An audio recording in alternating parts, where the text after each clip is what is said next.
नमस्कार, तर तुम्ही पाहत आहात जनगर्जना न्यूज। टाटा मोटर्सच्या वाहनांबाबत एक महत्त्वाची बातमी समोर आली आहे। 1 सप्टेंबरपासून 25,000 रुपयांनी महागणार टाटा मोटर्सची वाहने। टाटा मोटर्स पॅसेंजर व्हेइकल्स लिमिटेडकडून 1 सप्टेंबरपासून वाहनांच्या किमतीत 25,000 रुपयांपर्यंत वाढ केली जाणार आहे। कंपनीने याबाबत निर्णय जाहीर केला आहे। वाहन निर्मितीसाठी लागणाऱ्या विविध घटकांच्या वाढत्या खर्चामुळे परिणाम कंपनीच्या उत्पादन खर्चावर झाला आहे। त्याचबरोबर महागाईच्या दबावामुळेही खर्च वाढला आहे। हा वाढलेला खर्च पूर्णपणे ग्राहकांवर टाकला जाणार नसल्याने कंपनीने स्वतः स्पष्ट केले आहे।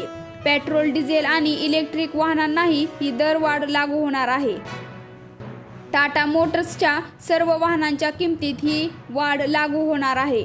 अंतर्गत ज्वलन इंजिनवर चालणारी पेट्रोल, डिझेल वाहने तसेच इलेक्ट्रिक वाहनांच्या किमतीत मॉडेल आणि प्रकारानुसार बदल होईल। टाटा मोटर्सच्या वाहन श्रेणीत टियागो सारख्या छोट्या कारपासून सफारी सारख्या प्रीमियम SUV पर्यंत विविध मॉडेलचा समावेश आहे। हॅरियर EV सारखी इलेक्ट्रिक वाहनेही कंपनीच्या श्रेणीत आहेत। म्हणजेच टाटा मोटर्सच्या विविध वाहनांच्या किमतीमध्ये वाढ होणार आहे।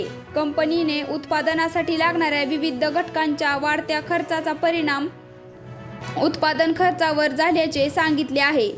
महागाईच्या दबावामुळे खर्च वाढला आहे। त्यामुळे 1 सप्टेंबरपासून टाटा मोटर्स वाहनांच्या किमतीत 25,000 रुपयांपर्यंत वाढ होणार आहे।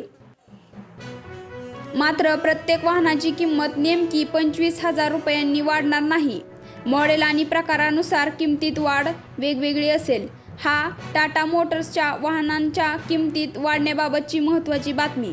अशाच विश्वासार्ह आणि महत्त्वाच्या बातम्यांसाठी जनगर्जना न्यूजला नक्की सबस्क्राईब करा। धन्यवाद।